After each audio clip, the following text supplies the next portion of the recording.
Salam jumpa saudara di dalam kasih Kristus.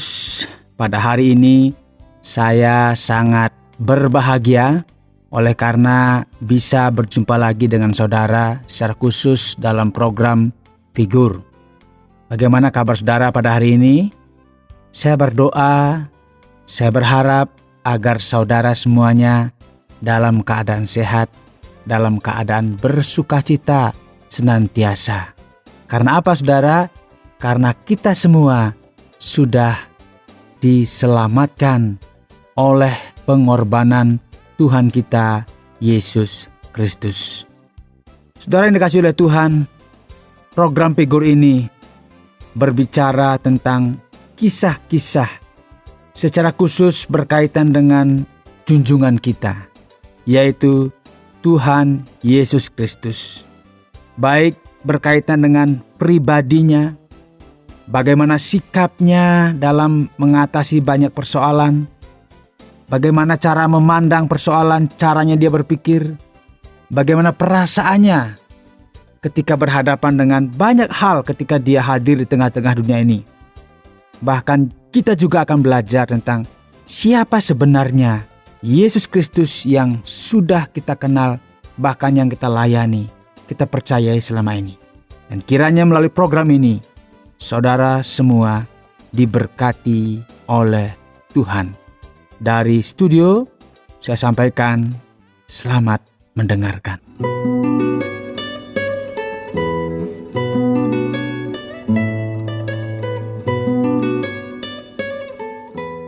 Saudara yang dikasihi oleh Tuhan, di dunia ini sangat jarang sangat jarang. Memang ada, saya katakan bukan tidak ada, tapi jarang orang yang berani mengambil resiko di dalam menegakkan kebenaran. Saya ulangi lagi, jarang ada orang yang berani mengambil resiko di dalam menegakkan kebenaran. Mengapa saudara? Oleh karena ketika seseorang berani menegakkan kebenaran, entahkah itu di masyarakat, entahkah itu secara bernegara, dan apa saja, maka dia akan mengalami banyak tantangan-tantangan yang begitu hebat, sehingga membuat dia tidak berdaya. Ini sebuah realita kehidupan yang kita lihat di tengah-tengah dunia ini. Dan kecenderungan orang biasanya dia akan mencari jalan yang mudah, asal selamat, sekalipun kebenaran itu harus disembunyikan. Ini kecenderungan manusia, saudara. Jadi manusia itu cenderungnya tidak mau mengambil resiko, apalagi berkaitan dengan bagaimana dia menyatakan kebenaran, menyatakan sesuatu yang baik, menyatakan sesuatu yang mendatangkan faedah bagi banyak orang. Sehingga karena merasa bahwa ketika melakukan sesuatu ini mengakibatkan risiko yang begitu besar, maka lebih baik dia tidak melakukan apa-apa, mundur saja. Dan ini menjadi kenyataan di tengah-tengah dunia ini. Bagaimana dengan pribadi Yesus? Apakah dia orang yang tidak berani mengambil risiko? Apakah dia pribadi yang gampang menyerah? Saudara, melalui pelajaran pada hari ini, saudara akan memahami siapakah Yesus yang sebenarnya.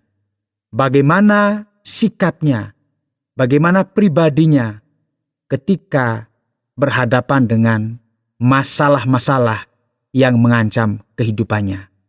Mari saya mengajak kita untuk mendengarkan pelajaran berikut ini. Tuhan itu kekuatanku dan mazmurku, Ia telah menjadi keselamatanku. Sorak-sorai dan kemenangan di kemah orang benar. Tuhan itu kekuatanku dan mazmurku, Ia telah menjadi keselamatanku. Sorak-sorai Saudara, untuk memahami siapa Yesus, untuk memahami pribadinya, pada kesempatan ini saya mengajak saudara untuk membuka kitab suci, secara khusus dari Injil Yohanes. Dari Injil Yohanes, pasal yang ke-7, ayat yang pertama. Ya, Yohanes pasal yang ke-7, ayat yang pertama. Jika saudara mungkin pada saat ini membawa Alkitab, entahkah yang dalam bentuk tulisan, atau juga mungkin Alkitab elektronik yang biasa sudah disiapkan di HP atau alat-alat elektronik yang lainnya, silakan bisa dibuka. Yohanes pasal yang ke-7, ayat yang pertama. Saya akan bacakan untuk kita semua. Demikian bunyi firman Tuhan.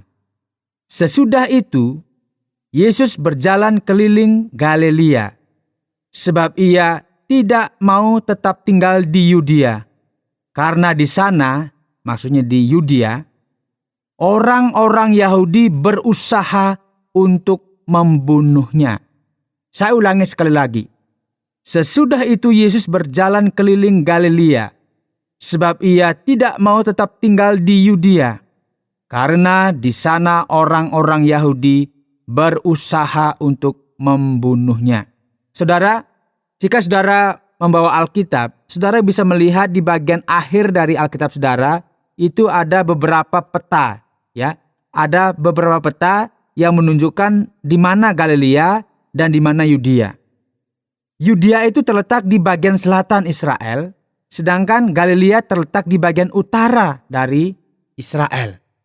Nah, di Yudea kita akan memperhatikan ada satu kota yang terkenal sampai saat ini, yaitu Yerusalem.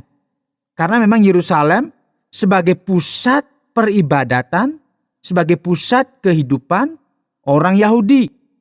Di tempat ini bermukim banyak tokoh-tokoh agama, orang-orang pintar, pejabat-pejabat pemerintahan.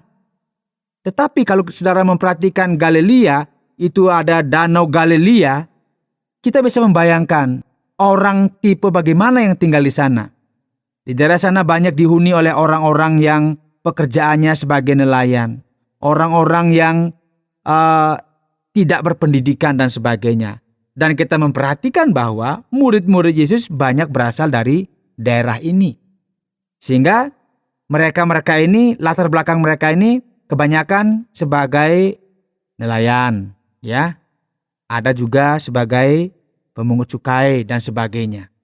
Nah, kalau kita memperhatikan pasal 7 ayat yang pertama, ini memberikan gambaran kepada kita bahwa Yesus sedang terancam jiwanya karena orang Yahudi berusaha untuk membunuhnya.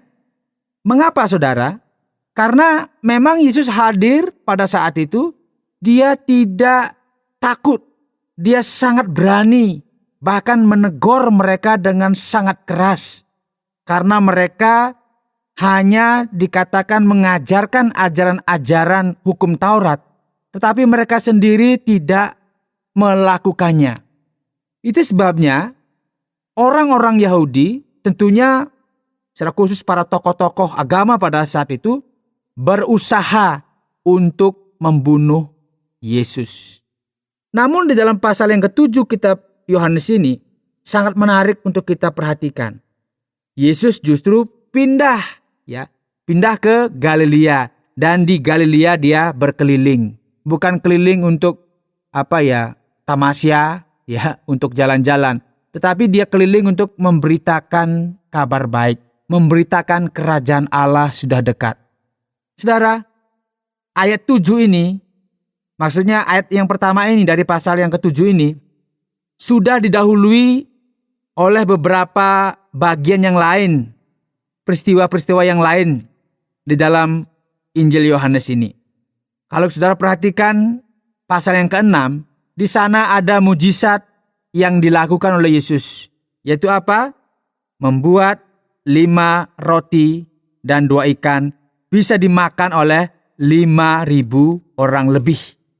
Kemudian juga ada mujizat atau ada sesuatu yang ajaib Yesus berjalan di atas air. Ya, Yesus berjalan di atas air. Dan banyak pengajaran-pengajaran yang diberikan kepada orang-orang yang saat itu sedang mencari Yesus. Dan ada satu peristiwa ketika Yesus mengatakan bahwa akulah roti hidup, aku datang dari sorga. Rupanya pengajaran-pengajaran yang disampaikan ini dianggap sebagai pengajaran yang sangat keras dan mungkin tidak bisa diterima. Sehingga akibatnya di dalam pasal yang ke-60, maksudnya di dalam ayat yang ke-60, dari pasal yang ke-6, dan seterusnya, banyak murid-murid yang mengikut Yesus pada saat itu mengundurkan diri. Saudara, tentunya ini sebuah peristiwa, sebuah keadaan secara psikologis membuat Yesus juga merasa ditinggalkan. Tetapi perhatikanlah pasal yang ke-7 ayat yang pertama. Yesus tidak diam. Sekalipun banyak murid-muridnya yang meninggalkan dia. Ini bukan bicara mengenai 12 murid. Karena pada saat itu banyak orang yang percaya, banyak orang yang mengikut dia. Mereka itu menjadi murid Yesus. Karena Yesus pada saat itu adalah sebagai seorang guru. Banyak yang pada akhirnya mengundurkan diri. Sangat ironis, saudara. Yesus membuat mujizat. 5 roti, 2 ikan, mengenyangkan 5.000 orang lebih. Tetapi justru sebaliknya, murid-murid banyak yang mengundurkan diri. Apakah tantangan yang dihadapi oleh Yesus ini dalam menegakkan kebenaran, dalam memberitakan kabar baik kepada umat manusia berhenti? Bahkan bukan saja orang terdekatnya, yaitu murid-murid, mengundurkan diri. Banyak juga orang Yahudi yang berusaha untuk membunuhnya. Itulah sebabnya dikatakan di dalam pasal yang ke-7, ayat yang pertama, dia berkeliling ke daerah Galilea di utara Israel. Sebab apa? Sebab di Yudea, orang-orang Yahudi berusaha untuk membunuhnya. Ini menjadi pelajaran bagi kita, saudara yang dikasihi oleh Tuhan. Sekalipun tantangan yang begitu berat yang harus dihadapi oleh Yesus, Yesus menjadi contoh pribadi yang pantang untuk menyerah. Ia selalu berkomitmen untuk menyatakan kepada dunia bahwa kerajaan sorga sudah dekat. Mengajak orang untuk bertobat, mengajak orang untuk kembali kepada Allah yang benar, Allah yang sejati. Sekalipun tantangannya begitu berat, tetapi Yesus lalui dengan penuh keberanian. Dia tidak mudah menyerah. Inilah pribadi Yesus yang kita pelajari pada hari ini. Apakah saudara termasuk tipe orang yang mudah menyerah? Saya harap tidak. Mari kita contoh Yesus. Dia pribadi yang pantang menyerah untuk memberitakan kebenaran di muka bumi ini. Tangan kanan Tuhan, lakukan keperkasaan. Tangan kanan Tuhan, berkuasa meninggikan. Tangan kanan Tuhan, lakukan keperkasaan. Ku tidak akan mati. Saudara, kita sudah belajar bersama-sama tentang figur Yesus Kristus yang sudah memberikan contoh tentang niatnya, keberaniannya untuk menyatakan kebenaran demi keselamatan umat manusia, sekalipun resikonya dia berkali-kali mau dibunuh oleh orang Yahudi. Saudara juga dapat belajar lebih banyak lagi tentang pribadi Yesus melalui program Figur ini yang disiarkan melalui radio kesayangan saudara ini. Dan jika saudara rindu untuk mengenal Yesus lebih dalam lagi, silakan kirimkan surat saudara ke Tromol Pos 261 Batu 65302 Jawa Timur atau SMS ke 081 333 777 386. Saya Yohanes, mohon pamit dari ruang dengar Anda.